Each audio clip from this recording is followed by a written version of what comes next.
Narisaki, and today let's make sprouts, green pea sprouts, very easy. So here I have dried green peas. Make sure they're clean. Check if there are any stones. And first thing, I'll rinse it with water just to make sure there is no dust attached to it. You have to rinse it 2-3 times if it's very dirty, but these are very clean, so I'm going to rinse it only once. And I'm going to discard this water, and we are going to soak it in fresh water. Now when you're soaking, take 4 times water, as it needs some space to swell. They will swell and increase in size.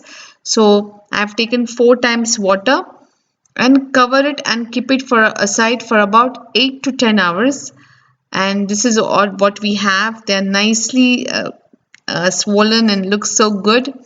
So now we are going to rinse all the water. So I'm taking a strainer so that way everything becomes easier. Discard all the water and just tilt this strainer a little bit so all the remaining water also comes up, and I'm going to use that water for watering my plants.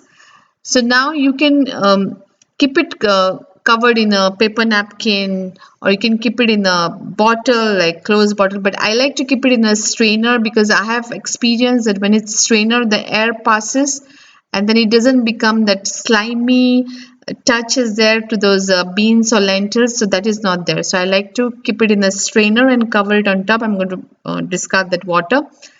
Tilt it one more. I'm going to tilt the strainer one more time to make sure that all the water is out, and keep it aside in a warm place. Usually I keep it where I'm cooking, so it's nice and warm over there most of the time. So depending on the quality of your green peas, now I have this sprouts after 12 to 14 hours. If you doesn't show this big sprouts, then you can keep it for more hours, but make sure if it's like slimy to touch, then rinse it with water again. Green peas usually are not slimy, especially chickpeas and all, they get a little bit slimy, but these are dry, and so these are ready to cook. If you want to store it in the refrigerator, you can wrap it in a paper napkin and store it. You can also freeze it, so you can use it. So but I like to always use the fresh ones. At least I can keep it in the refrigerator for 1 or 2 days, but not more than that.